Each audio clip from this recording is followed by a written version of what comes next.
Ngawini wanita Nareswari bakal menurunkan raja-raja besar. Nareswari? Ya, wanita yang bersinar Gua Garbanya seperti yang kau ceritakan itu. Kalau begitu, izinkan hamba mengawininya.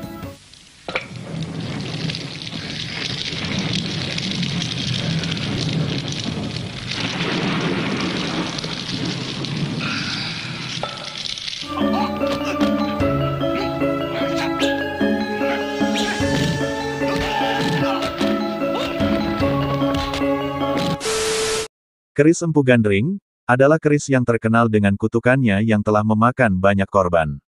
Yang terbunuh oleh keris ini, tidak hanya dari kalangan pejabat tinggi Singhasari, bahkan, pembuatnya yaitu Empu Gandring, serta pemesannya yaitu Ken Arok, turut menjadi korban. Keris ini, menyertai riwayat berdirinya kerajaan Singhasari di Malang, Jawa Timur.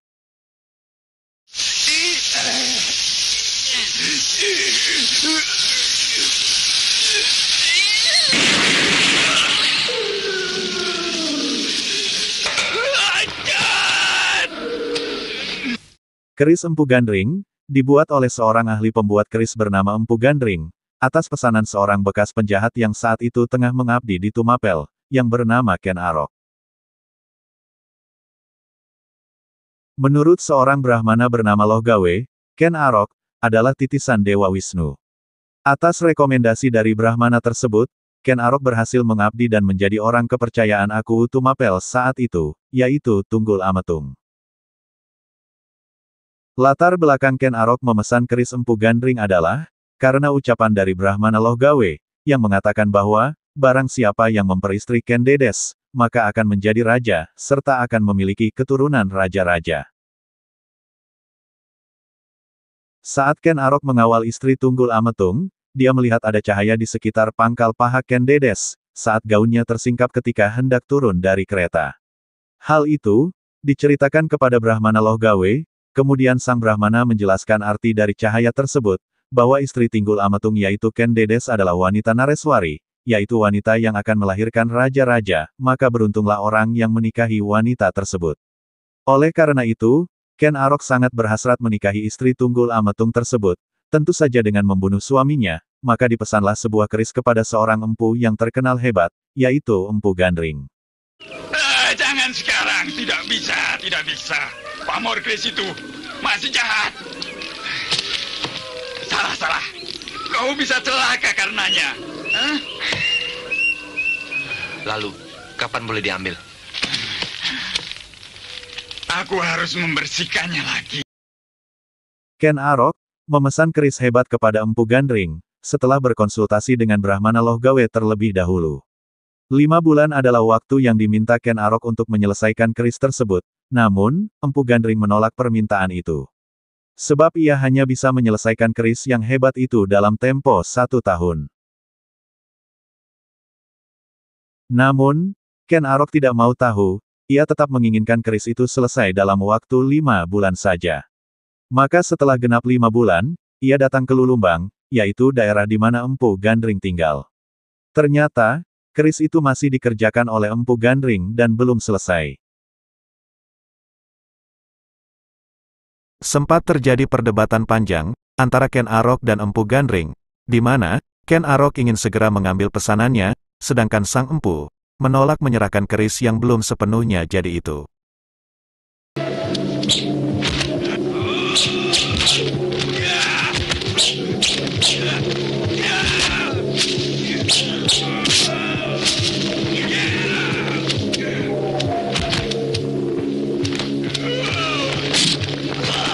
Perdebatan antara Ken Arok dan Empu Gandring tersebut, berujung terbunuhnya sang empu oleh keris bikinannya sendiri oleh Ken Arok.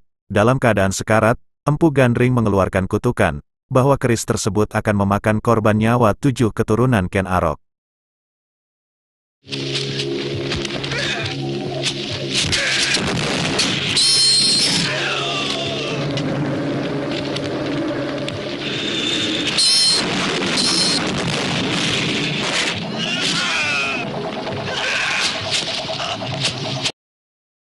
Sebelum Ken Arok membunuh Tunggul Ametung, keris Empu Gandring dipinjamkan kepada rekannya yaitu Kebo Ijo. Kebo Ijo sangat tertarik dengan keris yang dibawa Ken Arok. Kebo Ijo pun memamerkan keris tersebut kemana-mana, dan mengaku bahwa itu adalah keris miliknya.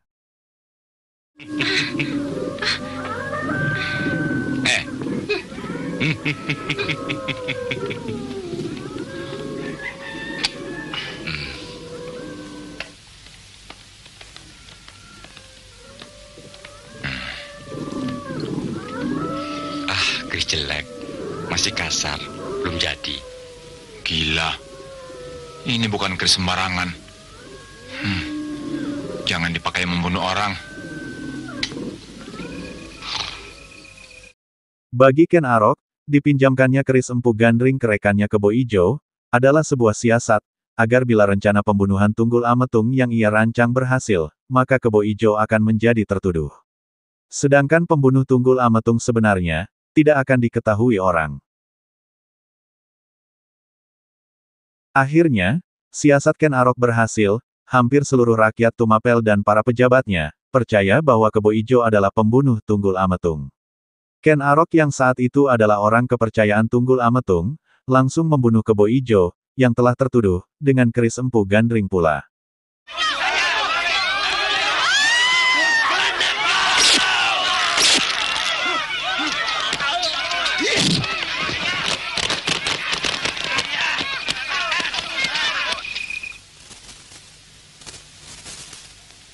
Wahai para prajurit dan rakyat Tumapel, kini akulah Aku Tumapel yang baru. Setelah membunuh Tunggul Ametung, dan membunuh juga orang yang tertuduh yaitu Kebo Ijo, Ken Arok pun mengambil jabatan Aku Tumapel, serta memperistri Ken Dedes, yang saat itu tengah mengandung anak Tunggul Ametung, yang kelak diberi nama Anusapati.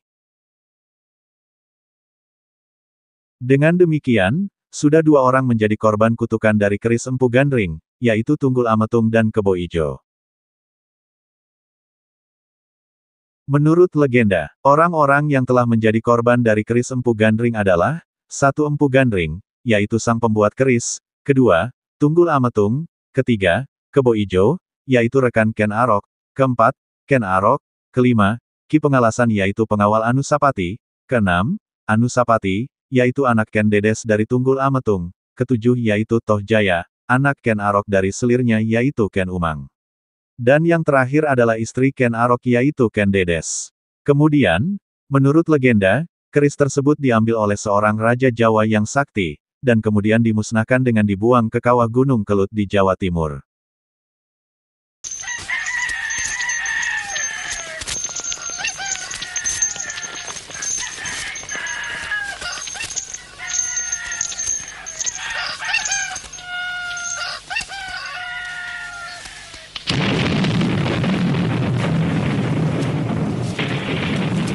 Restu para dewa, aku akan mengajak kalian menuju kehidupan yang lebih baik.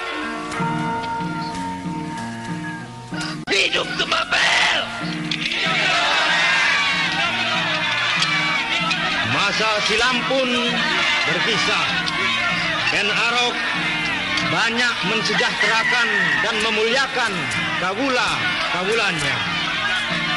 Namun, dosa adalah dosa.